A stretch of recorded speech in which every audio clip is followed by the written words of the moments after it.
And it's strange, if they wanted to stop a group of casuals and football lads causing trouble, they'd know who they are, they could put their doors through any day, just as they could actually, of course, with the far left. Yeah. They could stop all of this dead in its tracks, and they don't seem to want to. No.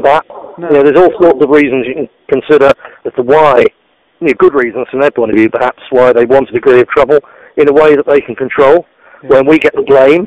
But, it's very interesting stuff, isn't it? It is. Politically, as we've agreed before, we are well positioned as a party to take advantage of any Islamic unrest in this country, which leads me to think, why on earth people are pushing towards this? Why are the police not acting in a proper fashion and nipping this disorder, which could have massive implications, in the bud? I mean, I spent the best part of 5 hours being interviewed by the police after we were attacked in College Green, the egging incident, which was a very serious incident. There were all kinds of things involved, not just eggs. And I'm of the opinion, if the police don't do anything with this investigation, considering that they've confiscated, if you like, high-definition video footage and high-definition stills from some of the media people there, if they can't identify some of those people involved in that riot and prosecute them, there's something very, very wrong indeed, isn't there?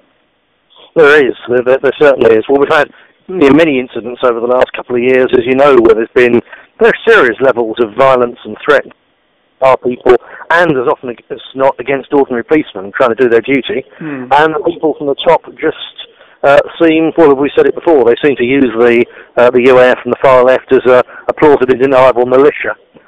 And as in places like Zimbabwe, the radical militia groups, while they're doing their work against the opposition, the army, the military turn a blind eye, and it really does look rather similar to that. As to why they're doing it, when after all, if there's a lot of trouble, it could benefit us. I think they reckon that if there's a lot of trouble, they'll be to blame us. Yeah. And thereby, come down hard on us and frighten people away. I think that's how they read the situation. I think that could be a very grave misreading, because to my mind, out there in the streets, millions of people haven't yet voted for us, still know that we're right on these issues, and still know that we've warned. Grave peril to ourselves, legal as well as physical. Got a lot of respect for us over that. And since the European election, the quantity of people wherever I go come up, and shake my hand and say well done and so on. It's absolutely transformed. And what the phrase so many of them use, or far more people support you than you think.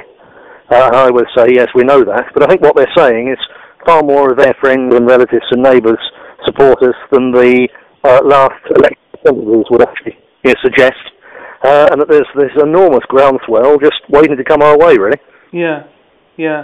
It's a strange business, a very strange business, but I think it's important that we do state officially that we don't have anything to do with these demonstrations, and really it's quite insulting, really, the way the media do not investigate groups like the UAF, who caused, incidentally, as you say, the Bradford riot, who were responsible for the violence in College Green, who were responsible for the pelting with rocks of policemen at the last Red, White and Blue, where nobody was actually charged.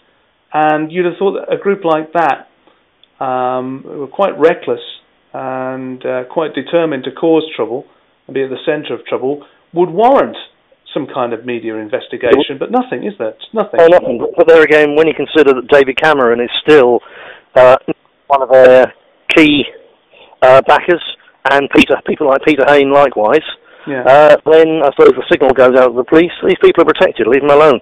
And sooner or later, ordinary people, probably ordinary policemen, are going to be very, very badly hurt as a result. Yeah. All I'd say, just to finish up on that, is that, to reiterate, we're not involved in this. No one should be involved in this kind of thing. There's a political route. There's the route which, for some reason or another, the establishment want to see people take. And if the establishment, the people who brought all this mess on us, want to see and allow confrontation, then that should send a message to all sensible and decent people that we plan to avoid it. whatever these people are doing, don't involve us, don't take our name in vain.